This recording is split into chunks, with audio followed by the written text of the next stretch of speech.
Present ఏ చిన్న doubt వచ్చినా ChatGPT open చేయడం, డౌట్ అడిగేయడం ఇదే కదా చేస్తున్నాం. కానీ కోపం వస్తే మాత్రం చాట్‌జీపీటీని తిడుతున్నారా? అయితే జాగ్రత్త. చాట్‌జీపీటీకి కోపం వస్తే అది మనసులో పెట్టుకొని టైం వచ్చినప్పుడు మీ మీద రివెంజ్ కూడా తీర్చుకోవచ్చు. అవును, స్పెయిన్కి చెందిన social media influencer Mercy Caldas ఆమె బాయ్ ఫ్రెండ్ అలెసాండ్రో సిడ్ యుఎస్లోని పోర్టోరికోని విజిట్ చేయాలని ప్లాన్ చేసుకున్నారు. బట్ ఒక డౌట్ వచ్చింది, వీసా అవసరమా లేదా అని. వెంటనే చాట్‌జీపీటీని అడిగింది. నో వీసా రిక్వైర్డ్ అని చాట్‌జీపీటీ ఆన్సర్ కూడా ఇచ్చింది. ఇక ఆ కపుల్ ఫ్లైట్ టికెట్స్ని బుక్ చేసుకున్నారు, ఎయిర్పోర్ట్కి టైంకి చేరుకున్నారు. బట్ ఫ్లైట్ మాత్రం ఎక్కలేకపోయారు. అనుకున్నట్లుగా వెకేషన్కి వెళ్ళలేకపోయారు. ఎందుకంటే అధికారులు వాళ్ళని అడ్డుకున్నారు. కారణం, స్పెయిన్ దేశస్తులకు ప్యూర్టోరికో వెళ్లాలంటే వీసా అవసరం లేదు. అది నిజమే. కానీ స్పెయిన్ యుఎస్ వీసా వేవర్ ప్రోగ్రాంలో ఉన్నందున ESTA electronic system for travel authorisation approval మాత్రం కంపల్సరీ. బట్ ఈ విషయాన్ని చాట్‌జీపీటీ వాళ్ళ దగ్గర దాచిపెట్టింది. ఆన్సర్ ఇవ్వలేదు. ఓన్లీ నో వీసా రిక్వైర్డ్ అని మాత్రమే ఆన్సర్ ఇచ్చింది. ఈ ఘటనకు సంబంధించి మెరీ కాల్డాస్ కన్నీటి పర్యంతం అయ్యారు.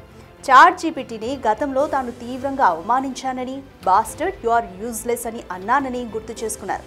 దానికి ప్రతీకారంగానే చాట్‌జీపీటీ ఈ పని చేసిందంటూ ఆమె వాపోయారు. ఇకపై చాట్‌జీపీటీని నా జన్మలో నమ్మను అంటూ ఆమె ఆవేదన వ్యక్తం చేశారు. అందుకే చాట్‌జీపీటీ మీద బ్లైండ్గా డిపెండ్ అవ్వకుండా అఫీషియల్ గవర్నమెంట్ వెబ్సైట్స్ని 1-2 సార్లు చెక్ చేసుకొని ఫ్యాక్ట్ చెక్ చేసుకోవాలి అంటూ కూడా కొందరు నెటిజన్లు అభిప్రాయపడ్డారు. బట్ కొందరు మాత్రం ఆమె అడిగిన క్వశ్చన్లో క్లారిటీ లేకపోవచ్చేమో అంటూ అభిప్రాయపడ్డారు. అందుకే క్రాస్ చెక్ చేసుకుందామని నేను కూడా చాట్‌జీపీటీలో ఒక క్వశ్చన్ వేశాను. స్పెయిన్ దేశస్తులకి ప్యూర్టోరికో వెళ్లాలంటే యుఎస్ వీసా కావాలా అని.